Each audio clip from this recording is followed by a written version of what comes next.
നമസ്കാരം. സ്പോട്ട് ലൈവിലേക്ക് സ്വാഗതം. വയനാട് കൽപ്പറ്റയ്ക്ക് പിന്നാലെ കണിയാമ്പാറ്റയിലും തൃശൂർ അരിമ്പൂരിലും പ്രായപൂർത്തിയാകാത്ത ആൺകുട്ടികൾക്ക് നേരെ, വിദ്യാർത്ഥികൾക്ക് നേരെ ക്രൂരമർദ്ദനം. തൃശൂർ അരിമ്പൂരിൽ ഉത്സവത്തിനിടെ കാലിൽ ചവിട്ടിയെന്നാരോപിച്ചാണ് 16-കാരനെ ക്രൂരമായി തല്ലിച്ചതച്ചത്. കണിയാമ്പാറ്റയിൽ 14 വയസ്സുള്ള വിദ്യാർത്ഥിക്കാണ്, 9ാം ക്ലാസ്സുകാരനാണ് ക്രൂരമായ മർദ്ദനമേൽക്കേണ്ടി വന്നത്. ആ വാർത്തകളിലേക്ക് പോകും മുമ്പ് എറണാകുളം തിരുവാങ്കുളത്ത് വിദ്യാർത്ഥിനിയെ ദുരൂഹ സാഹചര്യത്തിൽ മരിച്ച നിലയിൽ കണ്ടെത്തിയ കേസാണ് സ്പോട്ട് ലൈവ് ആദ്യം പരിശോധിക്കുന്നത്. തിരുവാങ്കുളത്തെ പാറമടയിലാണ് വിദ്യാർത്ഥിനിയുടെ മൃതദേഹം കണ്ടെത്തിയത്. ചോറ്റാനിക്കര BHSC സ്കൂളിലെ +1 വിദ്യാർത്ഥിനി ആദിത്യയാണ് മരിച്ചത്. രാവിലെ കുട്ടി സ്കൂളിലേക്ക് പോകുന്നത് കണ്ടതായി നാട്ടുകാർ പറയുന്നു. പാറമടയുടെ കരയിൽ സ്കൂൾ ബാഗ് ഇരിക്കുന്നത് കണ്ട് സംശയം തോന്നിയ സമീപവാസികൾ നടത്തിയ പരിശോധനയിലാണ് മൃതദേഹം വെള്ളത്തിൽ പൊങ്ങിക്കിടക്കുന്നത് കണ്ടെത്തിയത്. വിവരങ്ങളുമായി കൊച്ചിയിൽ നിന്ന് ഡാനി ഇപ്പോൾ ചേരുന്നുണ്ട്. ഡാനി, രാവിലെ വീട്ടിൽ നിന്നും സ്കൂളിലേക്കെന്ന് പറഞ്ഞ് ഇറങ്ങിയ പെൺകുട്ടിയാണ്. പക്ഷെ അവിടെ നാട്ടുകാർ ഒരു സ്കൂൾ ബാഗ് ഒരു പാറമടയുടെ സമീപം കാണുന്നു. അവിടെ ഇപ്പോൾ സംശയം തോന്നി പരിശോധിക്കുന്നു. അപ്പോഴാണ് ആ പെൺകുട്ടിയെ, +1 വിദ്യാർത്ഥിനിയെ ദുരൂഹ സാഹചര്യത്തിൽ മരിച്ച നിലയിൽ കണ്ടെത്തിയിരിക്കുന്നത്. എന്താണ് സംഭവിച്ചതെന്തെങ്കിലും സൂചനയുണ്ടോ? ഇത് ആത്മഹത്യ മറ്റോ ആണോ? എന്തെങ്കിലും ദുരൂഹത പോലീസ് സംശയിക്കുന്നുണ്ടോ ഡാനി?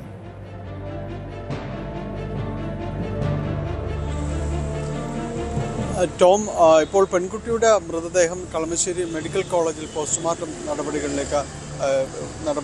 പുരോഗമിക്കുകയാണ്. മൃതദേഹത്തിൻ്റെ ഇൻക്വസ്റ്റ് തയ്യാറാക്കി കളമശ്ശേരി മെഡിക്കൽ കോളേജിലേക്കാണ് കൊണ്ടുപോയത്. പോലീസ് ഇതുമായി ബന്ധപ്പെട്ടുകൊണ്ട് അന്വേഷണം നടത്തുന്ന പ്രാഥമികമായ ഒരു നിഗമനം അല്ലെങ്കിൽ അവരുടെ ഒരു വിലയിരുത്തൽ എന്ന് പറയുന്നത് ഇതൊരു ആത്മഹത്യയിലേക്ക് വിരൽ ചൂണ്ടുന്നു എന്ന രീതിയിലാണ് പ്രാഥമികമായ ഒരു നിഗമനം വരുന്നത്. കാരണം സ്കൂൾ ബാഗ് സമീപത്ത് കിട്ടുന്നു. മാത്രവുമല്ല, അവിടെ മറ്റ് ഏതെങ്കിലും രീതിയിലുള്ള ഒരു അപായപ്പെടുത്തലോ അങ്ങനെയും നടന്നതായ യാതൊരു ലക്ഷണങ്ങളോ സൂചനകളോ ഒന്നും തന്നെ ഇല്ല എന്നതാണ്. ഈ അടുത്തിടെ ഒരു മാനസിക സംഘർഷത്തിനടിപ്പെട്ട പോലെ, പ്രത്യേകിച്ച് പാഠ്യവിഷയങ്ങൾ സംബന്ധമായ കാര്യങ്ങളെല്ലാം അങ്ങനെ കുറച്ച് ഒരു മാനസിക സംഘർഷം ഉണ്ടായിരുന്നു എന്ന രീതിയിലെല്ലാം തന്നെ മറ്റ് ചില സുഹൃത്തുക്കൾ പോലീസിനോട് അത്തരം കാര്യങ്ങൾ സൂചിപ്പിച്ചിട്ടുണ്ട് എന്നതാണ് പറയുന്നത്.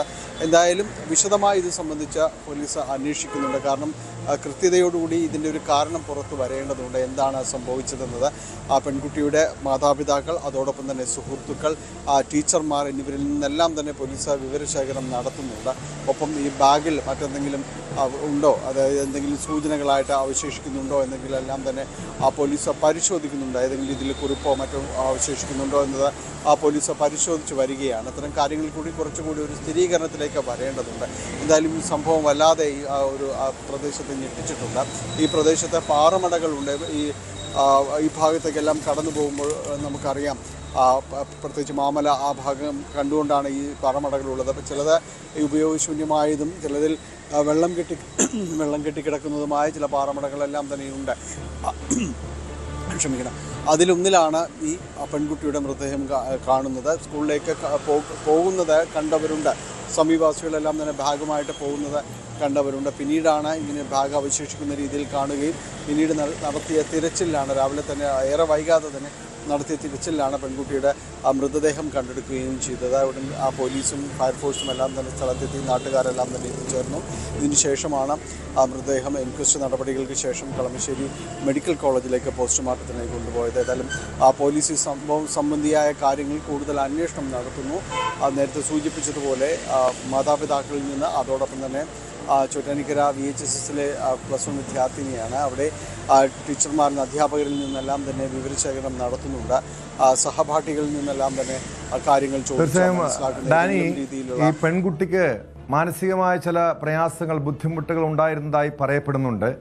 അത് അത്തരം എന്തെങ്കിലും വിഷമങ്ങൾ അല്ലെങ്കിൽ സ്കൂളുമായി ബന്ധപ്പെട്ടോ മറ്റോ വിഷമങ്ങൾ മാതാപിതാക്കളോടോ അല്ലെങ്കിൽ കുടുംബാംഗങ്ങളോടോ സുഹൃത്തുക്കളോടോ പങ്കുവച്ചിരുന്നോ? എന്താണ് അവർ ഇതുമായി ബന്ധപ്പെട്ട് നൽകുന്ന വിവരങ്ങൾ? കാരണം വീട്ടിൽ നിന്നും സ്കൂളിലേക്ക് പോകുമ്പോൾ ഈ പെൺകുട്ടി ആദിത്യ എങ്ങനെയായിരുന്നു? ഏതെങ്കിലും മാനസിക പ്രയാസത്തിലായിരുന്നോ?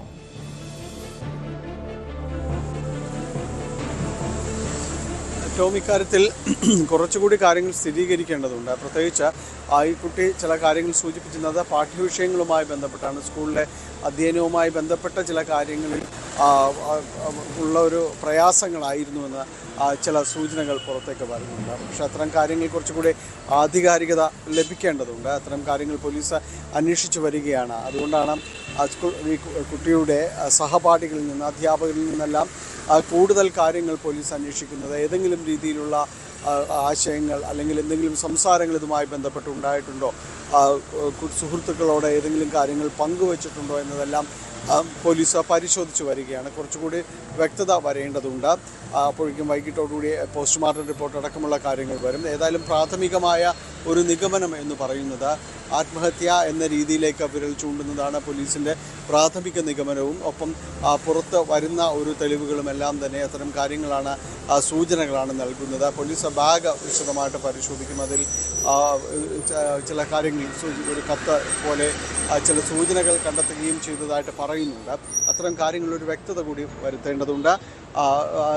കൂടുതലും പാഠ്യവിഷയങ്ങൾ സംബന്ധിയായ കാര്യങ്ങളിൽ കുട്ടികളോട്, സഹപാഠികളോട് അവർ ചില കാര്യങ്ങൾ പറഞ്ഞതായിട്ട് പറയുന്നുണ്ട്. അപ്പോൾ അത്തരം കാര്യങ്ങൾ കുറച്ചുകൂടി വ്യക്തതയിലേക്ക് വൈകാതെ തന്നെ കാര്യങ്ങൾ എത്തും. ടോം. യെസ്, വ്യക്തമാണ്. ഡാനി പോലാണ് വിവരങ്ങൾ നൽകിയത്. ആദിത്യ എന്ന +1 വിദ്യാർത്ഥിക്ക് എന്താണ് സംഭവിച്ചതെന്ന് കണ്ടെത്തണം. ചില ബുദ്ധിമുട്ടുകൾ ഉണ്ടായിരുന്നു. അത് സ്കൂളിൽ നിന്നാണോ അല്ലെങ്കിൽ മറ്റ് സുഹൃത്തുക്കളിൽ നിന്നാണോ പ്രയാസങ്ങൾ നേരിട്ടത്? ചില മാനസിക ബുദ്ധിമുട്ടുകൾ പ്രകടിപ്പിച്ചിരുന്നതായി സഹപാഠികൾ, കൂട്ടുകാരും പറയുന്നുണ്ട്. പക്ഷെ വിശദമായി പോലീസ് മാതാപിതാക്കളിൽ നിന്നും, സുഹൃത്തുക്കളിൽ നിന്നും, അധ്യാപകരിൽ നിന്നും മൊഴിയെടുക്കുകയാണ്. എന്താണ് ഈ പെൺകുട്ടിക്ക് സംഭവിച്ചതെന്ന് വിശദമായി തന്നെ പരിശോധിക്കണം. ആത്മഹത്യയാണോ അതോ മറ്റെന്തെങ്കിലും ദുരൂഹതയുണ്ടോ? ഇതാണ് പോലീസ് പ്രധാനമായും അന്വേഷിക്കുന്നത്. സ്പോട്ട് ലൈവ് തുടരുന്നു. ശബരിമല സ്വർണ്ണക്കൊള്ള അന്വേഷണത്തിൽ SITക്ക് വീഴ്ച. സ്വർണം ചമ്പാക്കിയ മിനിറ്റ്സിന്റെ ശാസ്ത്രീയ പരിശോധന നടത്തിയില്ല. പത്മകുമാറിനെതിരായ നിർണായക തെളിവിലാണ് മെല്ലെപ്പോക്ക്. പത്മകുമാറിന്റെ കയ്യക്ഷരം പരിശോധിക്കാൻ സാമ്പിൾ ശേഖരിച്ചത് 3 ദിവസം മുൻപ് മാത്രമാണ്. ഇതിനിടെ ദേവസ്വം ബോർഡ് മുൻ പ്രസിഡന്റ് PS പ്രശാന്തിന്റെ മൊഴി വീണ്ടും രേഖപ്പെടുത്തി. മുനകം അജുകുമാറിന്റെയും മൊഴിയെടുത്തു. അതിനിടെ തിരുവല്ല ബാങ്കിലെ നിക്ഷേപം തന്ത്രി കണ്ഠരര് രാജീവർ ചോദ്യം ചെയ്യലിൽ മറച്ചുവെച്ചതായി SIT കണ്ടെത്തി. പണം നഷ്ടപ്പെട്ടിട്ടും തന്ത്രി പരാതി നൽകിയില്ല. 2.5 കോടിയുടെ ഉറവിടം കണ്ടെത്താൻ ശ്രമിക്കുകയാണ് SIT. വിവരങ്ങളുമായി VV വിനോദ് ചേരുന്നുണ്ട് തിരുവനന്തപുരത്ത് നിന്ന്. വിനോദ്, തുടക്കം മുതൽ തന്നെ ഈ കേസിൽ ശബരിമല സ്വർണ്ണക്കൊള്ളയിൽ ഉന്നതരെ സംരക്ഷിക്കാൻ വേണ്ടിയുള്ള നീക്കമുണ്ടെന്ന ആക്ഷേപം ഉയർന്നിരുന്നു. ഇതിൽ ഏറ്റവും പ്രധാനപ്പെട്ടത് മുൻ ദേവസ്വം ബോർഡ് പ്രസിഡന്റ് പത്മകുമാറിന് എതിരായിട്ടുള്ള തെളിവുകളാണ്.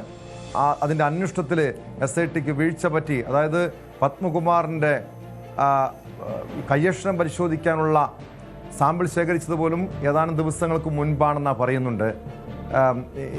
ഇത് എന്താണ് യഥാർത്ഥത്തിൽ സംഭവിക്കുന്നത് ഈ കേസിൽ?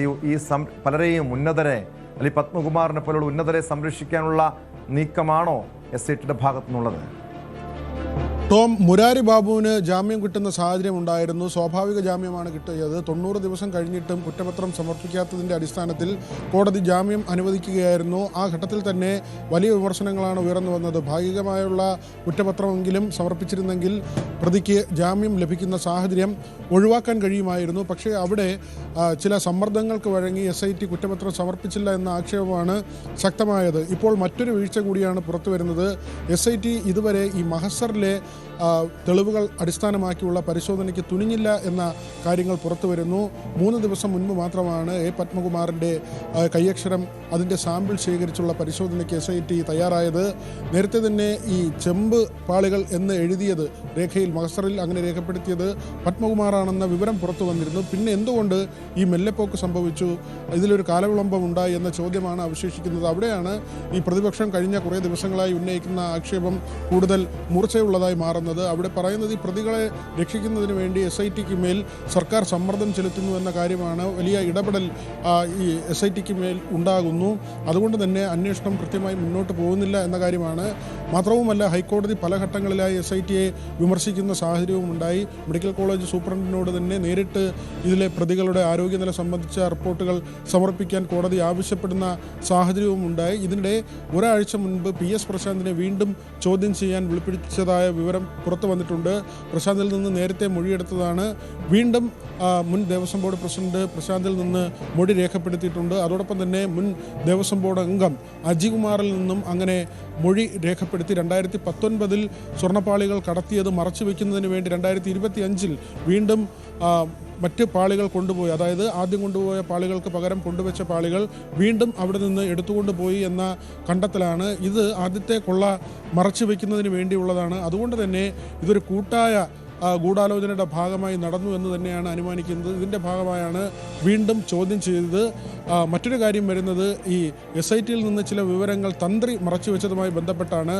തിരുവല്ലയിലെ ബാങ്കിൽ 2.5 കോടിയുടെ നിക്ഷേപം തന്ത്രി കണ്ഠരര് രാജീവ് വർക്ക് ഉണ്ടായിരുന്നു. പക്ഷേ ഈ നിക്ഷേപത്തെക്കുറിച്ച് ചോദ്യം ചെയ്യലിൽ ഒരു കാര്യവും പറഞ്ഞില്ല. മാത്രമല്ല ഈ ബാങ്ക് ഇടയ്ക്ക് അത് സാമ്പത്തിക പ്രതിസന്ധിയിലാവുകയും ചെയ്തു. അങ്ങനെ ഈ 2.5 കോടി രൂപ നഷ്ടപ്പെടുന്ന നിലയുണ്ടായി. പക്ഷേ ഈ പണം നഷ്ടപ്പെട്ടതിനെക്കുറിച്ച് തന്ത്രി എവിടെയെങ്കിലും പരാതിപ്പെട്ടിട്ടുമില്ല. അതുകൊണ്ടാണ് ഈ സാമ്പത്തിക സ്രോതസ്സിനെ കുറിച്ച് അന്വേഷിക്കാൻ ഇപ്പോൾ SIT തീരുമാനിച്ചിട്ടുള്ളത്. തിരുവല്ലയിലെ ബാങ്കിൽ നിന്ന് ലഭ്യമായ വിവരങ്ങൾ അനുസരിച്ച് ഈ സാമ്പത്തിക ഇടപാട്, ഇതിൻ്റെ സ്രോതസ് എവിടെയാണ്, ഇത് സംബന്ധിച്ചുള്ള കാര്യങ്ങൾ പരിശോധിക്കാനാണ് ഇപ്പോൾ SIT തീരുമാനിച്ചിട്ടുള്ളത്. ടോം.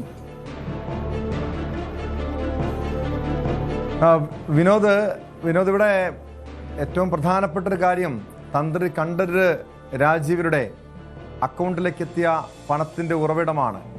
അത് ഈ സ്വർണ്ണക്കൊള്ളയിൽ നിന്നും അതിൻ്റെ വിഹിതം കിട്ടിയെന്നാണോ കരുതുന്നത്, അതോ മറ്റെന്തെങ്കിലും ദുരൂഹമായിട്ടുള്ള ഇടപാടുകൾ നടന്നിട്ടുണ്ടോ?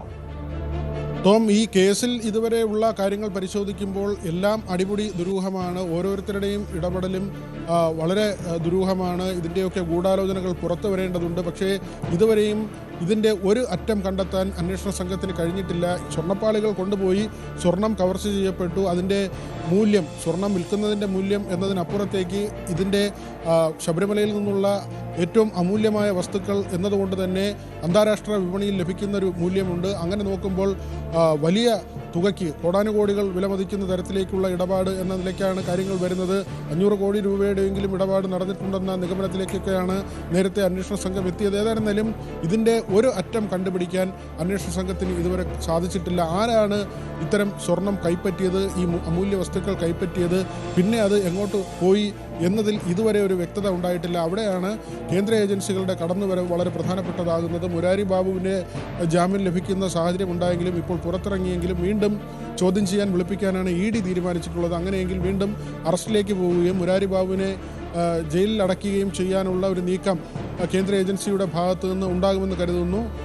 അതുപോലെ തന്നെയാണ് മറ്റ് പ്രതികൾക്ക് ഇനി ജാമ്യം ലഭിക്കുന്ന സാഹചര്യവും ഇപ്പോഴത്തെ സ്ഥിതിയിൽ ഉണ്ടാകും. കുറ്റപത്രം സമർപ്പിക്കാത്തിടത്തോളം കാലം മറ്റുള്ളവർക്ക് 90 ദിവസം കഴിയുമ്പോൾ കോടതി സ്വാഭാവിക ജാമ്യം അനുവദിക്കും.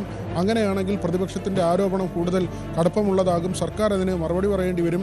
എന്തുകൊണ്ട് ഇതുവരെയുള്ള അന്വേഷണം ഉൾപ്പെടുത്തി, ആ വിവരങ്ങൾ ഉൾപ്പെടുത്തിയുള്ള കുറ്റപത്രം കോടതിയിൽ സമർപ്പിക്കുന്നില്ല? ഹൈക്കോടതി മേൽനോട്ടത്തിലുള്ള അന്വേഷണമായിട്ട് പോലും കോടതിയിൽ എന്തുകൊണ്ട് ആവശ്യമായ രേഖകൾ സമർപ്പിക്കുന്നില്ല എന്ന ചോദ്യം ഒരു വശത്ത് ഉയർന്നു വരും.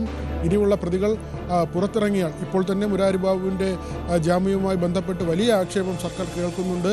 മറ്റുള്ളവർ കൂടി പുറത്തിറങ്ങുന്ന സാഹചര്യം ഉണ്ടായാൽ തീർച്ചയായും പ്രതിപക്ഷം അവരുടെ ആയുധം വലിയ ഊർജ്ജമുള്ളതാക്കി മാറ്റും. മാത്രമല്ല സഭാ സമ്മേളനം നടക്കുന്നൊരു സമയമാണ്. അവിടെ ഈ അന്വേഷണത്തിൽ വീഴ്ചയുണ്ടായാൽ സർക്കാരിനുണ്ടാകുന്ന പ്രതിസന്ധി ചെറുതല്ല. സഭയ്ക്കകത്തും പുറത്തും പ്രതിപക്ഷത്തിൻ്റെ സമരം നേരിടേണ്ടി വരും. ഇന്ന് പോലും അക്കാര്യത്തിൽ മുഖ്യമന്ത്രിക്ക് പറയേണ്ടി വന്നത് ഇത് കോടതി മേൽനോട്ടത്തിൽ നടക്കുന്ന അന്വേഷണമാണ്, അതുകൊണ്ട് പ്രതിപക്ഷം നടത്തുന്ന സമരങ്ങൾ അത് കോടതിക്ക് നേരെയുള്ള സമരമാണ് എന്ന തരത്തിൽ മുഖ്യമന്ത്രിയുടെ ഒരു വ്യാഖ്യാനമുണ്ടായി. പക്ഷേ കഴിഞ്ഞ 2 ദിവസങ്ങളിൽ ഈ സഭ ചേർന്ന ശേഷം 2 ദിവസവും സഭ അലങ്കോലപ്പെട്ടത് സ്വർണവുമായി ബന്ധപ്പെട്ട കാര്യങ്ങൾ ചർച്ച ചെയ്തുകൊണ്ട് തന്നെയാണ്. ഇന്നും സഭയിൽ ശബരിമലയുമായി ബന്ധപ്പെട്ട കാര്യങ്ങൾ ഉയർന്നു വന്നു. പാരഡി ഗാനം ഉൾപ്പെടെ പാടുന്ന നിലയുണ്ടായി. കഴിഞ്ഞ ദിവസങ്ങളിലുമൊക്കെ അതുതന്നെയാണ്. അതുകൊണ്ട് കേരള രാഷ്ട്രീയത്തിൽ വളരെയധികം ചർച്ച ചെയ്യപ്പെടുന്നൊരു വിഷയമായി ഇത് മാറിയിട്ടുണ്ട്. അവിടെയാണ് ഈ അന്വേഷണം വഴിതെറ്റിയാൽ, അന്വേഷണത്തിന് പാളിച്ച പറ്റിയാൽ അത് സർക്കാരിന് വലിയ ക്ഷീണമുണ്ടാക്കുന്ന നിലയിലേക്ക് കാര്യങ്ങളെ കൊണ്ടുപോകുന്നതും. ടോം. യെസ്, വ്യക്തമാണ്. VV വിനോദാണ് വിവരങ്ങൾ. കുട്ടികളെ കാറിൻ്റെ ബോണറ്റിലിരുത്തി സാഹസിക യാത്ര. കോട്ടയം പാമ്പാടി വട്ടുകുളം ആലപ്പാട്ടുപടി റോഡിലാണ് സംഭവം. ഇന്നലെ വൈകുന്നേരമാണ് 2 കുട്ടികളെ ബോണറ്റിൽ വെച്ച് യാത്ര നടത്തിയത്. സംഭവത്തിൻ്റെ CCTV ദൃശ്യങ്ങൾ പുറത്തു വന്നിട്ടുണ്ട്.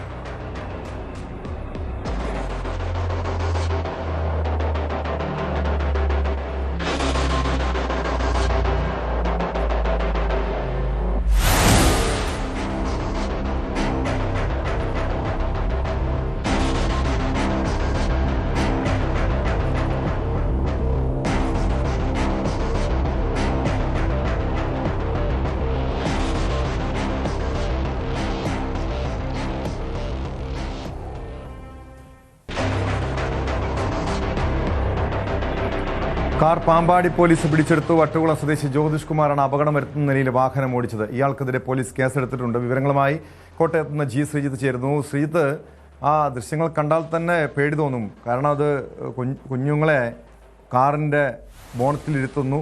ഒരു ചെറിയൊരു അബദ്ധം പറ്റിയാൽ മതി അവർ കുട്ടികൾ നിലത്ത് വീഴാനും വലിയ അപകടം സംഭവിക്കാനും. ഇത് എപ്പോഴായിരുന്നു സംഭവം? പോലീസ് എന്ത് നടപടിയാണ് ഇയാൾക്കെതിരെ സ്വീകരിച്ചിരിക്കുന്നത്?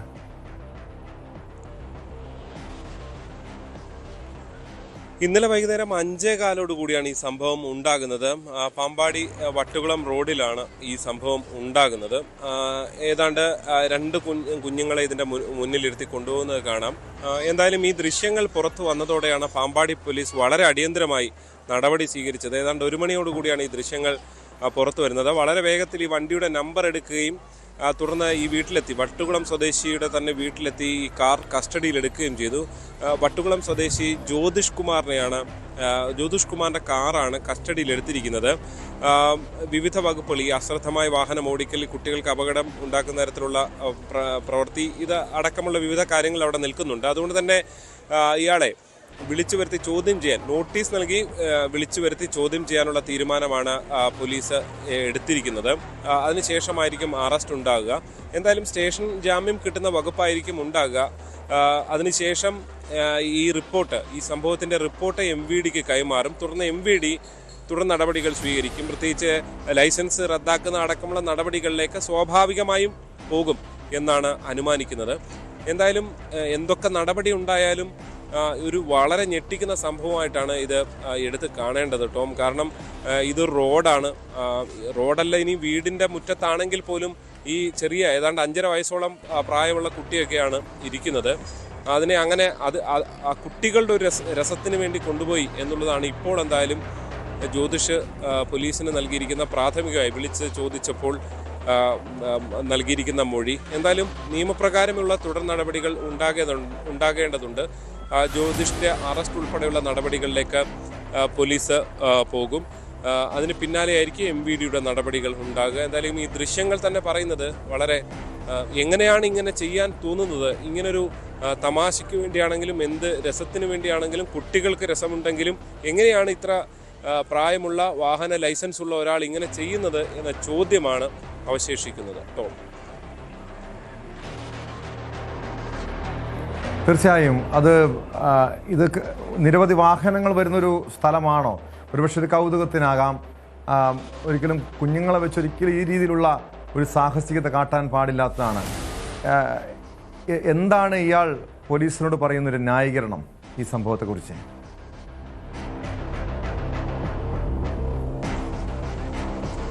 ടോം, നിരവധി വാഹനങ്ങൾ പോകുന്ന റോഡ് തന്നെയാണ്. ആ റോഡിന്റെ വശത്തുള്ള വീട്ടിലെ CCTV ദൃശ്യങ്ങളാണ് ഇപ്പോൾ പുറത്തു വന്നിരിക്കുന്നത്. ഇന്നലെ ഏതാണ്ട് 5:13 വാഹനം അതുവഴി കടന്നു പോകുന്നത്. അയാളുടെ ന്യായീകരണം എന്തു തന്നെയാണെങ്കിലും അയാളുടെ ന്യായീകരണം കുട്ടികൾക്ക് ഒരു രസം, അവരുടെ ഒരു രസത്തിന് വേണ്ടി ചെയ്തതാണ് എന്നുള്ളതാണ്. പക്ഷേ ഈ കുട്ടികൾ ഇങ്ങനെ വീണു പോയാൽ എങ്ങനെയാകും ആ രസം? മുന്നിലേക്കെങ്ങാനും വീണു പോയാൽ പിന്നെന്താകും രസം എന്നുള്ള ചോദ്യം അയാളുടെ മനസ്സിലുണ്ടായില്ല എന്ന് വേണം ഈ ഘട്ടത്തിൽ കരുതാൻ. കാരണം ഇത്രത്തോളം അപകടകരമായ രീതിയിൽ, പ്രത്യേകിച്ച് നമ്മൾ അപകടകരമായി വാഹനം ഓടിക്കുന്നതൊക്കെ നമ്മൾ ഈ അടുത്ത കാലത്ത് കാണാറുണ്ട്. അതിനെതിരെ തുടർച്ചയായി MVD അടക്കം നടപടിയെടുക്കുന്നതൊക്കെ നമ്മൾ പലയിടത്തും കണ്ടിട്ടുള്ളതാണ്. അങ്ങനെയൊക്കെ വാർത്തകളിൽ നിറഞ്ഞു നിൽക്കുന്നൊരു സംഭവം ഉള്ളപ്പോഴാണ് ഇവിടെ ഇങ്ങനൊരു സംഭവം ഉണ്ടാകുന്നത് എന്നുള്ളതാണ് ഏറെ ഞെട്ടിക്കുന്നത്, ടോം.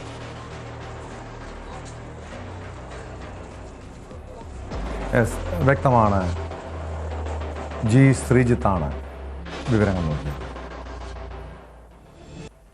മറ്റൊരു പ്രധാനപ്പെട്ട വാർത്തയാണ് സ്പോട്ട് ലൈവിനെ പരിശോധിക്കുന്നത്. കോഴിക്കോട് എലത്തൂരിലെ യുവതിയുടെ മരണം കൊലപാതകമെന്ന് പോലീസ്. ഒന്നിച്ച് മരിക്കാൻ വിളിച്ചു വരുത്തി തന്ത്രപരമായി യുവതിയെ കൊലപ്പെടുത്തുകയായിരുന്നുവെന്നാണ് പോലീസ് പറയുന്നത്. സുഹൃത്ത് വൈശാഖിനെ പോലീസ് കസ്റ്റഡിയിലെടുത്തു. ഈ മാസം 24-നാണ് യുവതിയെ എലത്തൂരിലെ വർക്ക്ഷോപ്പിനുള്ളിൽ തൂങ്ങി മരിച്ച നിലയിൽ കണ്ടെത്തിയത്.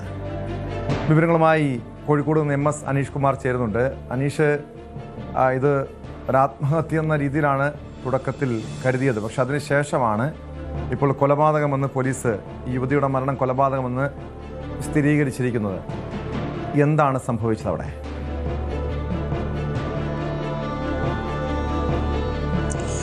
ടോം, അങ്ങേയറ്റം ഞെട്ടിക്കുന്നതും ക്രൂരമായ ഒരു കൊലപാതകമാണ് ഏലത്തൂരിൽ നടന്നിരിക്കുന്നത്. ആദ്യഘട്ടത്തിൽ ഒരു ആത്മഹത്യ എന്ന രീതിയിലാണ് പോലീസ് കേസ് അന്വേഷണം ആരംഭിച്ചത്. ഈ പിടിയിലായിരിക്കുന്ന പ്രതി വൈശാഖിൻ്റെ ഉടമസ്ഥയിലുള്ള ഒരു വർക്ക്ഷോപ്പ്, അവിടെ യുവതിയെ മരിച്ച നിലയിൽ കണ്ടെത്തുകയായിരുന്നു. യുവതി അവിടെ എത്തിയപ്പോൾ യുവതിയെ തൂങ്ങി മരിച്ച നിലയിൽ കണ്ടെത്തിയെന്നാണ് വൈശാഖൻ നാട്ടുകാരുടെ അടക്കം പറഞ്ഞിരുന്നത്. പിന്നീട് പോലീസ് എത്തുകയും പ്രാഥമിക പരിശോധനകളൊക്കെ നടത്തുകയും ചെയ്തു. ഒരു ആത്മഹത്യ എന്ന രീതിയിൽ അസ്വാഭാവിക മരണത്തിന് കേസെടുത്താണ് അന്വേഷണം ആരംഭിക്കുകയും ചെയ്തത്. എന്നാൽ പിന്നീട് ഈ പോസ്റ്റ്മോർട്ടത്തിൽ ചില സൂചനകൾ പോലീസിന് ലഭിക്കുകയുണ്ടായി. അതായത് ഒരു സാധാരണ ഒരു തൂങ്ങി മരണം, ഒരാൾ തനിച്ച് തൂങ്ങി മരിച്ചതിൻ്റെതായ ലക്ഷണങ്ങളല്ല ഈ ശരീരത്ത് പ്രകടമായിരുന്നത്. കഴുത്ത് ഞെരിച്ച പാടുകൾ, അതിൻ്റെ ചില തെളിവുകൾ ലഭിച്ചു. അതായത് ഈ തൂങ്ങുന്നതിനപ്പുറം മറ്റ് ചില തെളിവുകൾ പോലീസിന് ലഭിക്കുകയാണ് ഉണ്ടായത്. ഒപ്പം ഈ ശരീരത്തിലുമൊക്കെ അതിൻ്റെ ചില പ്രതിഫലനങ്ങൾ ഉണ്ടാവുകയും ചെയ്തു. ഇതേ തുടർന്നാണ് ഈ സംഭവം ആദ്യം കണ്ടയാളുന്ന രീതിയിലും ഒപ്പം ഈ വർക്ക്ഷോപ്പിൻ്റെ ഉടമയുമായ വൈശാഖിനെ വിശദമായ ചോദ്യം ചെയ്യലിന് പോലീസ് വിധേയമാക്കിയത്. അപ്പോഴാണ് ഞെട്ടിക്കുന്ന ഒരു പീഡനത്തിൻ്റെയും ഒരു കൊലപാതകത്തിൻ്റെയും ചുരുളുകൾ അഴിയുന്ന രീതിയിലേക്ക് കാര്യങ്ങൾ എത്തി. CCTV ദൃശ്യങ്ങൾ പരിശോധിച്ചപ്പോഴും ഇരുവരും അവിടെ എത്തുന്നതിൻ്റെയും ഇരുവരും തമ്മിലുള്ള ചില സംഭാഷണത്തിൻ്റെയും ഒക്കെ കൃത്യമായ വിവരങ്ങൾ പോലീസിന് ലഭിക്കുകയുണ്ടായി. എന്തായാലും സംഭവിച്ച കാര്യം ഇങ്ങനെയാണ്. ഈ മരിച്ച യുവതിയും വൈശാഖനുമായും കുറച്ച് വർഷങ്ങളായി അടുത്ത ബന്ധം പുലർത്തി വരികയായിരുന്നു. അതായത് 16 വയസ്സ് മുതൽ അടുപ്പമുണ്ടായിരുന്നു എന്നാണ് പോലീസ് പറയുന്നത്. അതിനുശേഷം ആ സമയം മുതൽ ലൈംഗികമായി ഈ യുവതിയെ ദുരുപയോഗം ചെയ്യുന്ന അവസ്ഥയിലേക്ക് കാര്യങ്ങൾ എത്തി. എന്നാൽ ഭാര്യ ഉള്ള ആളാണ്, കുട്ടിയും ഒക്കെ ഉണ്ടായി കുടുംബ സമേതം ജീവിക്കുന്ന ഒരാളാണ് വൈശാഖൻ. ഇത്തരം കാര്യങ്ങൾ കുറച്ചു നാൾ കഴിഞ്ഞപ്പോൾ ഈ യുവതിക്ക് ഈ വൈശാഖനെ വിവാഹം കഴിക്കണമെന്ന ആവശ്യം മുന്നോട്ട് വെക്കുന്ന സാഹചര്യമുണ്ടായി. ഒപ്പം മറ്റു ചില സ്ത്രീകളുമായി വൈശാഖന് അടുത്ത ബന്ധമുണ്ട് എന്ന് മനസ്സിലാവുകയും ചെയ്തു. ഇതോടുകൂടി ഈ തൻ്റെ ആവശ്യത്തിൽ ഈ യുവതി ഉറച്ചു നിൽക്കുന്ന ഒരവസ്ഥയിലേക്ക് കാര്യങ്ങൾ എത്തി. ഇരുവരും തമ്മിൽ അടുത്തിടപഴകുന്ന ദൃശ്യങ്ങളൊക്കെ അടക്കം ഈ വൈശാഖൻ്റെ കുടുംബത്തെ കാണിക്കും, അല്ലെങ്കിൽ പുറംലോകത്തോട് പറയും എന്നിങ്ങനെയൊക്കെ പറയുകയും ചെയ്തു. ഇതേ തുടർന്ന് വൈശാഖൻ വലിയ ഒരു പ്രതിസന്ധിയിലേക്ക് നീങ്ങുന്നു. കാരണം ഇക്കാര്യങ്ങൾ പുറംലോകം അറിഞ്ഞാൽ അത് വലിയ കുഴപ്പമായി മാറും, കുടുംബം തന്നെ ഉപേക്ഷിച്ചു പോകും എന്നൊക്കെ കാര്യങ്ങൾ തിരിച്ചറിയുന്നു. അതോടുകൂടി ഒരു അടുപ്പം ഉണ്ടായിരുന്നത് ഏതാണ്ട് ക്രമേണ അകന്ന് വരുന്ന രീതിയിലേക്ക് കാര്യങ്ങൾ നീങ്ങി. ആ സമയത്ത് വീണ്ടും അടുപ്പം ഭാവിച്ച് ഈ യുവതിയെ അടുത്തേക്ക് വരുത്തുകയായിരുന്നു. ഈ വർക്ക്ഷോപ്പിലേക്ക് വരാൻ പറഞ്ഞു. ഒന്നിച്ച് നമുക്ക് ജീവിക്കാൻ ഈ സമൂഹം നമ്മളെ അനുവദിക്കുന്നില്ല, നമ്മുടെ പ്രണയം പൂണിയുന്ന ഒരു സാഹചര്യമില്ല, അതുകൊണ്ട് നമുക്ക് ഒന്നിച്ച് മരണം തിരഞ്ഞെടുക്കാം എന്ന് വൈശാഖൻ യുവതിയോട് പറയുകയും ഈ യുവതി ആ വീട്ടിലേക്ക് വരികയുമായിരുന്നു. ആ വരുന്ന വഴിയിൽ തന്നെ ചില ഉറക്കഗുളികകൾ പോലുള്ള മയക്ക് മരുന്ന്, ഈ ഉറക്കഗുളിയൊക്കെ കയ്യിൽ കരുതിയിരുന്നു. അത് യുവതിക്ക് നൽകുകയും ഒരു അർദ്ധബോധാവസ്ഥയിലേക്ക് യുവതിയെ തള്ളിവിടുകയുമാണ് വൈശാഖൻ ചെയ്തത്. ഇതിനുശേഷം രണ്ടുപേരും കുടുക്കുകളുണ്ടാക്കി തൂങ്ങാനായി നിന്നു. ഈ യുവതി കയറിൽ തല കുരുങ്ങിയപ്പോഴേക്കും താഴെ ഉണ്ടായിരുന്ന സ്റ്റൂള് പെട്ടെന്ന് തന്നെ വൈശാഖൻ മാറ്റുകയും യുവതി തൂങ്ങി മരിക്കുന്ന അവസ്ഥയിലേക്ക് കാര്യങ്ങൾ എത്തുകയും ചെയ്തു. അതിനുശേഷവും യുവതി തല കഴുത്തിൽ മുറുക്കി കൊല്ലാനുള്ള അല്ലെങ്കിൽ മരണം ഉറപ്പുവരുത്താനുള്ള നീക്കങ്ങൾ നടത്തി. ഒപ്പം ഈ ലൈംഗികമായി വീണ്ടും പീഡിപ്പിക്കാൻ മൃതദേഹത്തെ പോലും വെറുതെ വിട്ടില്ല എന്ന രീതിയിലുള്ള ചില വിവരങ്ങളുമൊക്കെ കിട്ടുന്നുണ്ട്. അങ്ങനെയാണ് അവിടെ നിന്നും അയാൾ പുറത്തിറങ്ങുകയും പിന്നീട് നാട്ടുകാരോട് ഈ യുവതി തൂങ്ങി മരിച്ചു എന്ന കാര്യം പറയുകയൊക്കെ ചെയ്തത്. പക്ഷേ പോലീസ് കൃത്യമായി നടത്തിയ അന്വേഷണത്തിൽ പ്രതിയെ കസ്റ്റഡിയിലെടുക്കുകയും ഈ കുറ്റങ്ങൾ താൻ ചെയ്തു എന്ന് അയാൾ സമ്മതിക്കുകയും ചെയ്തിരിക്കുന്നത് കേട്ടോ. യെസ്, മറ്റാരെങ്കിലും ഈ മരണത്തിൽ മറ്റാർക്കെങ്കിലും പങ്കുണ്ടോ, അതോ ഈ പ്രതി ഇയാൾ തനിച്ചാണോ ഈ രീതിയിൽ ഈ പെൺകുട്ടിയെ, ഈ യുവതിയെ ഒന്നിച്ചു മരിക്കാമെന്ന് പറഞ്ഞ് വിളിച്ചുകൊണ്ടുവന്ന് മരണത്തിലേക്ക് തള്ളിവിട്ടത്?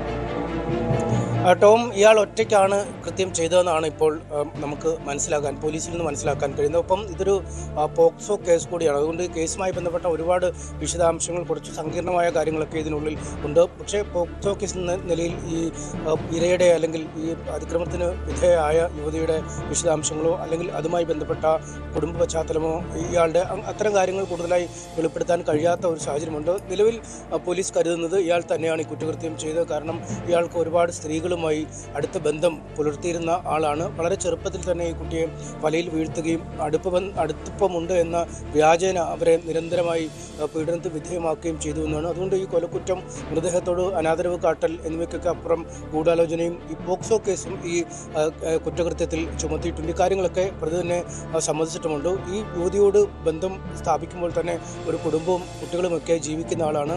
അതേസമയം തന്നെ അയാൾ പുറത്ത് മറ്റു സ്ത്രീകളുമായും വഴിവിട്ട ബന്ധം പുലർത്തിയിരുന്നു എന്നതാണ് ഏറെ ഞെട്ടിക്കുന്ന കാര്യം. ഒപ്പം ഈ യുവതിയെ നമുക്ക് സാധാരണഗതിയിൽ കാണാൻ പോലും കഴിയുന്നതല്ല ഇത്തരമൊരു ക്രൂരത. കാരണം നമുക്ക് ഒരുമിച്ച് ജീവിക്കാൻ കഴിയില്ല, അതുകൊണ്ട് ഒരുമിച്ച് മരിക്കാം എന്ന വ്യാജേന രണ്ടുപേരും കഴുത്തിൽ കുരുക്ക് മുറുക്കുകയും അതിൽ യുവതിയെ മാത്രം മരണത്തിലേക്ക് തള്ളിവിടുക. നമുക്കറിയാം, ഈ കഴുത്തിൽ കുരുക്കൊക്കെ ഇട്ട് സ്റ്റൂളിൽ നിൽക്കുമ്പോൾ ആ സ്റ്റൂളൊന്ന് തട്ടിയാൽ പെട്ടെന്ന് കഴുത്ത് കുരുങ്ങി മരണം സംഭവിക്കുന്ന അവസ്ഥയിലേക്ക് കാര്യങ്ങൾ നീങ്ങുന്നു. അതിനുശേഷം വീണ്ടും കഴുത്തിൽ അമർത്തി മരിച്ചോ എന്ന് ഉറപ്പുവരുത്തുക, മൃതദേഹത്തോട് പോലും ലൈംഗികമായ അയാളുടെ ദ്രോഹം ചെയ്യുക, അങ്ങനെയൊക്കെ ഒരുപാട് കാര്യങ്ങൾ ചെയ്തിട്ടുണ്ട്. പോലീസ് ഉദ്യോഗസ്ഥരൊക്കെ പോലും പറയുന്ന പലപ്പോഴും അപൂർവമായ രീതിയിൽ ഒരു കേസന്വേഷണത്തിൻ്റെ ഭാഗമായി പല രീതിയിലൊക്കെ അവർ ആ കേസുകളിലൊക്കെ പോകുമ്പോഴും ഇത്രയധികം ക്രൂരതയൊക്കെ ഒരു യുവതിയോട് അല്ലെങ്കിൽ ഒരു മൃതദേഹത്തോട് പോലും ചെയ്യുന്ന കേസുകൾ വളരെ അപൂർവമാണ് എന്ന് പറയുന്നു. എന്തായാലും സമാനതകളില്ലാത്ത ഒരു കൊലയാണ്, ഒരു വിശ്വാസവഞ്ചനയാണ്, ഒരു പീഡനമാണ് ഇയാൾ നടത്തിയിരിക്കുന്നത് കേട്ടോ.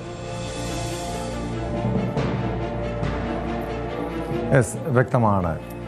MS അനീഷ് കുമാറാണ് വിവരങ്ങൾ നൽകിയത്. കോഴിക്കോട് എലത്തൂരിലെ യുവതിയുടെ മരണമാണ് കൊലപാതകമെന്ന് പോലീസ് കണ്ടെത്തിയിരിക്കുന്നു. ഒന്നിച്ച് മരിക്കാൻ വിളിച്ചു വരുത്തി തന്ത്രപരമായി യുവതിയെ കൊലപ്പെടുത്തുകയായിരുന്നുവെന്നാണ് പോലീസിന്റെ കണ്ടെത്തൽ. തിരുവനന്തപുരം കഴക്കൂട്ടത്ത് ഡ്യൂട്ടി സമയത്ത് കാറിൽ പരസ്യമായി മദ്യപിച്ച 6 പോലീസുകാർക്കെതിരെ നടപടി.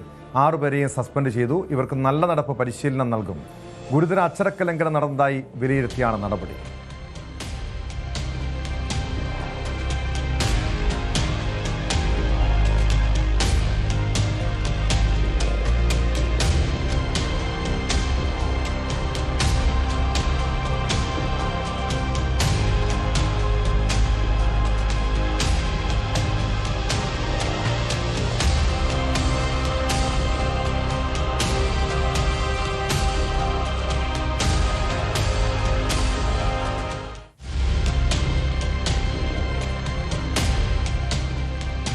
വിവരങ്ങളുമായി സാരംഗ് സുധാകരൻ ചേരുന്നുണ്ട്. സാരംഗ്, ഇവിടെ നിയമം നടപ്പാക്കേണ്ട പോലീസുകാരുടെ ഭാഗത്തു നിന്നാണ് ഈ രീതിയിലുള്ള നിയമലംഘനം ഉണ്ടായിരിക്കുന്നത്. ഈ ദൃശ്യങ്ങൾ പുറത്തു വന്നതുകൊണ്ട് ഈ പോലീസുകാർക്കെതിരെ നടപടി ഉണ്ടായിരിക്കുന്നു. 6 പേരെയും സസ്പെൻഡ് ചെയ്തിരിക്കുന്നു. മറ്റു വിശദാംശങ്ങൾ. ടോം, കഴിഞ്ഞ ദിവസമാണ് ഈ ദൃശ്യങ്ങൾ പുറത്തു വന്നത്. സമൂഹ മാധ്യമങ്ങൾ വഴിയായിരുന്നു തുടക്കം. അതായത് ഈ ഒരു പോലീസ് സ്റ്റേഷനിലേക്ക് കേസുമായി ബന്ധപ്പെട്ട ആവശ്യങ്ങൾക്ക് വേണ്ടി വന്ന ഒരാളാണ് ഈ ഒരു കഴക്കൂട്ടം പോലീസ് സ്റ്റേഷനിൽ നേരെ മുൻവശമുള്ള ഫ്ലൈ ഓവറിൻ്റെ കീഴിൽ വാഹനം നിർത്തിയതിന് ശേഷം ഈ പോലീസ് ഉദ്യോഗസ്ഥർ, അതായത് 6 പോലീസ് ഉദ്യോഗസ്ഥർ ആ കാറിനകത്തിരുന്നു കൊണ്ട് മദ്യപിക്കുന്ന ദൃശ്യങ്ങൾ പകർത്തിയത്. തുടർന്ന് ഈ ഉന്നത പോലീസ് ഉദ്യോഗസ്ഥന് ഈ ദൃശ്യങ്ങൾ കൈമാറുകയായിരുന്നു. അങ്ങനെയാണ് ഈ ദൃശ്യങ്ങൾ പുറത്തേക്ക് വരുന്നത്. അതായത് ഈ ഒരു സംഭവവുമായി ബന്ധപ്പെട്ട് പോലീസ് നൽകുന്ന വിശദീകരണം, ഇവർ 6 പേരും ഡ്യൂട്ടി സമയത്ത് തന്നെ ഒരു കല്യാണവുമായി ബന്ധപ്പെട്ട് സിവിൽ ഡ്രസ്സിൽ കല്യാണത്തിന് പോകാൻ വേണ്ടി തയ്യാറെടുക്കുന്നു. അങ്ങനെ സ്റ്റേഷനിൽ നിന്നും ഇറങ്ങിയവർ ഈ സ്റ്റേഷന് നേരെ മുൻവശത്തുള്ള ഫ്ലൈ ഓവറിന് കീഴിൽ വെച്ച് വാഹനത്തിലിരുന്നുകൊണ്ട്, കാറിലിരുന്നുകൊണ്ട് മദ്യപിക്കുകയായിരുന്നു. ഈ ദൃശ്യങ്ങളാണ് സ്റ്റേഷനിലേക്ക് എത്തിയ മറ്റൊരു വ്യക്തി ഷൂട്ട് ചെയ്യുകയും പിന്നീട് അത് പോലീസ് ഉദ്യോഗസ്ഥർക്ക് തന്നെ കൈമാറുകയും ചെയ്തത്. തുടർന്നാണ് പോലീസ് ഇതിൽ കൃത്യമായി നടപടി സ്വീകരിക്കുകയും പിന്നീട് അന്വേഷണത്തിന് ഉത്തരവിടുകയും ചെയ്തു. അങ്ങനെയാണ് കഴക്കൂട്ടം കമ്മീഷണർ ഇതിൽ അന്വേഷണം നടത്തുകയും തുടർന്ന് ഈ 6 പേരും കുറ്റക്കാരാണെന്ന് കണ്ടെത്തുകയും ചെയ്തിരുന്നു. ഇതിൽ അതായത് 6 പേർക്കെതിരെയും വകുപ്പ് നടപടി ശുപാർശ ചെയ്യുകയും തുടർന്നാണ് സസ്പെൻഷനിലേക്ക് കടക്കുകയും ചെയ്തത്. അതിനൊപ്പം തന്നെ നല്ല നടപ്പിന് കൂടി നിർദ്ദേശം നൽകിയിട്ടുണ്ട്. കാരണം ഒരു സ്റ്റേഷൻ്റെ മുൻപിൽ തന്നെ, അതായത് ഇത്തരത്തിലുള്ള പല കാര്യങ്ങളിലും, അതായത് ജനങ്ങളെ പരിപാലിക്കേണ്ട പോലീസ് തന്നെയാണ് ഈ ഒരു സ്റ്റേഷൻ്റെ മുൻപിൽ വെച്ചുകൊണ്ട് ഇത്തരത്തിൽ മദ്യപിക്കുന്നത്. തൊട്ടു മുൻപിൽ തന്നെയാണ്, മറ്റ് മറയോ കാര്യങ്ങളോ ഒന്നും തന്നെയില്ല. അങ്ങനെയാണെങ്കിൽ പോലും അത് തെറ്റാണ്. പക്ഷേ ഡ്യൂട്ടിയിലുള്ളൊരു പോലീസ് ഉദ്യോഗസ്ഥരാണ്.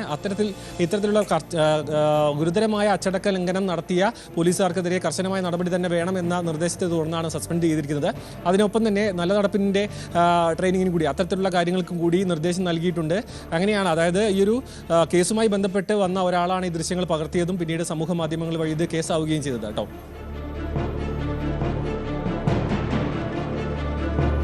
വ്യക്തമാണ്. സാരംഗ് സുധാകരനാണ് വിവരങ്ങൾ നൽകിയത്. തിരുവനന്തപുരം കഴക്കൂട്ടത്താണ് ഡ്യൂട്ടി സമയത്ത് കാറിലിരുന്ന് പരസ്യമായി മദ്യപിച്ച 6 പോലീസുകാർക്കെതിരെ നടപടി ഉണ്ടായിരിക്കുന്ന 6 പേരെയും അന്വേഷണ വിധേയമായി സസ്പെൻഡ് ചെയ്തു. നെടുമ്പാശ്ശേരി വിമാനത്താവളത്തിൽ 4 കോടി രൂപയുടെ ലഹരി മരുന്ന് പിടികൂടി. ടോഗോ സ്വദേശിയിൽ നിന്നാണ് മയക്കുമരുന്ന് പിടികൂടിയത്. 4 കിലോ മെത്താക്കൊലോണാണ് പിടിച്ചെടുത്തത്. 2 പാക്കറ്റുകളാണ് കസ്റ്റംസും സിയാൽ സുരക്ഷാ ഉദ്യോഗസ്ഥരും ചേർന്ന് പിടികൂടിയത്. കഴിഞ്ഞ ദിവസം ബാങ്ക് ജീവനക്കാരനടക്കം 5 പേർ കൊച്ചിയിൽ വിവിധ സ്ഥലങ്ങളിൽ നിന്നും ലഹരി മരുന്നുമായി കസ്റ്റഡിയിലായിരുന്നു. വിവരങ്ങളുമായി ഡാനി പോൾ ചേരുന്നു കൊച്ചിയിൽ നിന്ന്. ഡാനി, സെഡേറ്റീവ് ഹിപ്നോട്ടിക് മരുന്നാണ് മെത്താക്കൊലോൺ. ഇത് പൊടി രൂപത്തിലാണ് കേരളത്തിലേക്ക് എത്തിച്ചത്. ആർക്കു വേണ്ടിയാണ് എത്തിച്ചതെന്ന് സൂചനയുണ്ടോ? ഈ കേസിൽ കസ്റ്റംസ് നൽകുന്ന വിവരം എന്താണ്?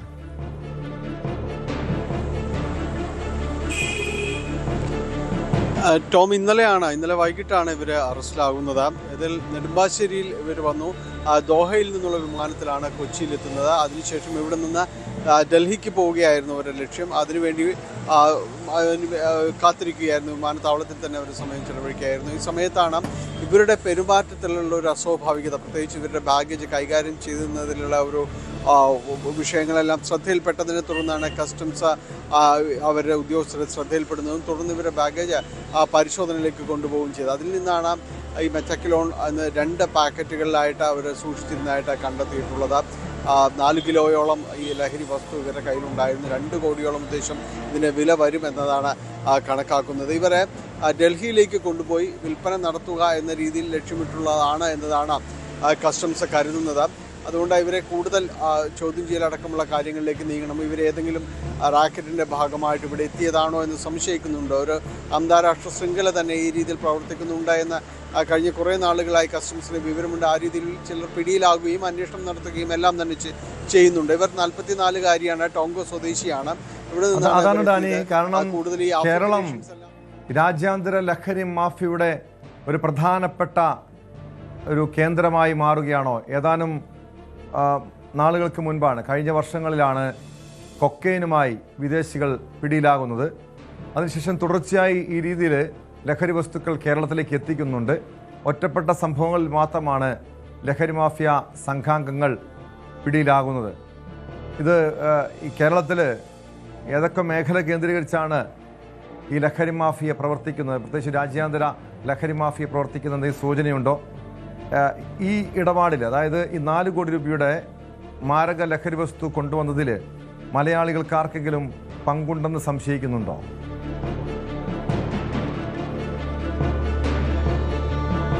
ടോം, ഇക്കാര്യത്തിൽ കസ്റ്റംസ് അന്വേഷണം തുടരുന്നു. എവിടേക്കാണ് കൊണ്ടുവന്നതെന്ന് സംബന്ധിച്ച് ഇവർ വിശദമായിട്ട് ചോദ്യം ചെയ്യേണ്ടതുണ്ട്. ഇവരുടെ ഒരു യാത്രാ ലക്ഷ്യം ഇവിടെ നിന്ന് ഡൽഹി ആയിരുന്നു ഇവരുടെ ഒരു യാത്രാ ലക്ഷ്യമുണ്ടായത്. അപ്പോൾ ആ മേഖലയിലേക്ക് കൊണ്ടുപോകുക എന്ന ഉദ്ദേശം തന്നെയായിരിക്കും സ്വാഭാവികമായും. കാരണം കേരളത്തിനെ ലക്ഷ്യമിട്ടുകൊണ്ടല്ല ഇവരുടെ ഒരു യാത്രയുണ്ടായിരുന്നത്. ഇവിടെ വന്ന് ഇതിനുശേഷം ഇവിടെ നിന്ന് ഡൽഹിയിലേക്ക് പോവുക എന്ന രീതിയിലായിരുന്നു ഇവരെ ചാർട്ട് ചെയ്തിരുന്നത്. ഏതായാലും ഇവിടെ വെച്ച് തന്നെ ഇതിൽ പിടിയിലാകുന്നു എന്നത് തന്നെയാണ് ശ്രദ്ധേയം. കാരണം ഇവിടെ പരിശോധനകൾ വളരെ കർശനമായിട്ട് പുരോഗമിക്കുന്നുണ്ട്. ഇപ്പോൾ ടോം സൂചിപ്പിച്ചതുപോലെ അടുത്തിടെയായിട്ട് കുറേ അധികം കേസുകൾ ഇവിടെ നിന്ന് റിപ്പോർട്ട് ചെയ്യപ്പെടുന്നുണ്ട്. അത് തന്നെ സൂചിപ്പിക്കുന്നത് വലിയ രീതിയിലുള്ള പരിശോധനകൾ ഇവിടെ നടക്കുന്നു എന്നതാണ്. പക്ഷേ ഈ പരിശോധനകൾ കൊണ്ട് ഈ കടത്തുകാരിലേക്ക് കൂടുതൽ എത്തുന്നില്ല എന്നത് തന്നെയാണ് വാസ്തവം. നിരവധിയായ ആളുകൾ ഇവിടെ ഈ ലഹരി കടത്തുമായി ബന്ധപ്പെട്ടുകൊണ്ട് അറസ്റ്റിലാകുന്നുണ്ട്. പ്രത്യേകിച്ച് ഈ വിദേശ വനിതകളടക്കം ഈയിടെ അറസ്റ്റിലാകുന്നത് വളരെ കൂടുതലാവുകയാണ്. ചിലർ അറിഞ്ഞുകൊണ്ടും ചിലർ അറിയാതെയും എല്ലാം തന്നെ ഇതിൻ്റെ ഭാഗമാക്കാവുന്നുണ്ട്. ഈ ബാഗേജുകൾ പലപ്പോഴും അലക്ഷ്യമായി കൈകാര്യം ചെയ്യുക എന്നതടക്കമുള്ള കാര്യങ്ങളുണ്ട്. ചിലരെല്ലാം അറിഞ്ഞുകൊണ്ട് തന്നെയാണ് ഈ ശൃംഖലയുടെ ഭാഗമായി മാറുകയും എല്ലാം തന്നെ ചെയ്യുന്നത്. കഴിഞ്ഞ കുറേ നാളുകളായി ഈ രീതിയിലേക്കുള്ള ആളുകൾ പിടിയിലാകുന്നുണ്ട്. എന്തായാലും ഇത് സംബന്ധിച്ച് കൂടുതൽ അന്വേഷണം നടത്തണം എന്ന രീതിയിൽ തന്നെയാണ് ഉള്ളത്. പ്രത്യേകിച്ച് ഈ സ്ത്രീകൾ ഇതിൻ്റെ ഭാഗമാകുന്നു. അത് ഇവർ അറിഞ്ഞുകൊണ്ട് ഇതിലേക്ക് വരുന്നു എന്നതാണ് വലിയ രീതിയിൽ. പ്രത്യേകിച്ച് ഈ കുറഞ്ഞ ദാരിദ്ര്യ രാജ്യങ്ങളിൽ നിന്നെല്ലാം തന്നെയാണ് കൂടുതൽ ഈ രീതിയിലേക്ക് കള്ളക്കടത്തിന്, ലഹരി കടത്തിനെല്ലാം തന്നെ ആളുകളെ ഇവർ ലക്ഷ്യമിടുകയും അവരുടെയൊക്കെ വരികയും ചെയ്യുന്നത്. പലരും ഇവിടെ എത്തി ചിലരെല്ലാം തന്നെ പിടിയിലാകുന്നു, അല്ലാതെയും പോകുന്നവരുണ്ട് എന്ന് തന്നെയാണ് ഉദ്യോഗസ്ഥർ തന്നെ സൂചിപ്പിക്കുന്നത്. ചിലരെല്ലാം അതിവിദഗ്ധമായി ഇവിടെ നിന്ന് കടന്നു പോകുന്നുണ്ട്. മാത്രവുമല്ല, ഈയിടെയായിട്ട് ഈ ഹൈബ്രിഡ് കഞ്ചാവിൻ്റെ ഒരു വരവ് വളരെയധികം കൂടുതലായിരുന്നു. കേരളം അതിൻ്റെ ഒരു ഹബ്ബാക്കി മാറ്റുന്നത്. പ്രത്യേകിച്ച് മിഡിൽ ഈസ്റ്റിലേക്കെല്ലാം തന്നെ ഇവിടെ കൊണ്ടുവന്ന് ഇവിടെ നിന്ന് കടത്തി കൊണ്ടുപോകുന്നു എന്ന രീതിയിലെല്ലാം തന്നെ അന്വേഷണത്തിലെല്ലാം തെളിഞ്ഞിരുന്നതാണ്. അങ്ങനെ പല രീതിയിൽ ആളുകൾ ഇവിടേക്ക് എത്തുന്നു. ചിലരെല്ലാം തന്നെ വ്യക്തമാണ്. കൊച്ചിയിൽ നിന്ന് ഡാനി പോളാണ് വിവരങ്ങൾ നൽകിയത്. രാജ്യാന്തര ലഹരി മാഫിയ സംഘങ്ങൾ കേരളം കേന്ദ്രീകരിച്ച് കൂടുതൽ പ്രവർത്തനങ്ങൾ നടത്തുന്നു. ഇവിടുത്തെ യുവാക്കളെ, വിദ്യാർത്ഥികളെയൊക്കെ ലക്ഷ്യമിടുന്നു. അതീവ ജാഗ്രതയോടെ കാണേണ്ട കാര്യമാണ്. കാരണം മാരക ലഹരി വസ്തുവാണ് നെടുമ്പാശ്ശേരിയിൽ കസ്റ്റംസും സിയാൽ സുരക്ഷാ ഉദ്യോഗസ്ഥരും ചേർന്ന് പിടികൂടിയത്. ടോഗോ സ്വദേശിനി വിദേശിയായിട്ടുള്ള ഒരു യുവതിയിൽ നിന്നാണ് ഈ ലഹരി വസ്തുക്കൾ പിടിച്ചെടുത്തത്. ഇതിൻ്റെ ശൃംഖലകൾ തേടി പോലീസ്, കസ്റ്റംസ് അന്വേഷണം നടത്തേണ്ടതാണ്. സ്പോട്ട് ലൈവ് പൂർണ്ണമാകുന്നു. നമസ്കാരം.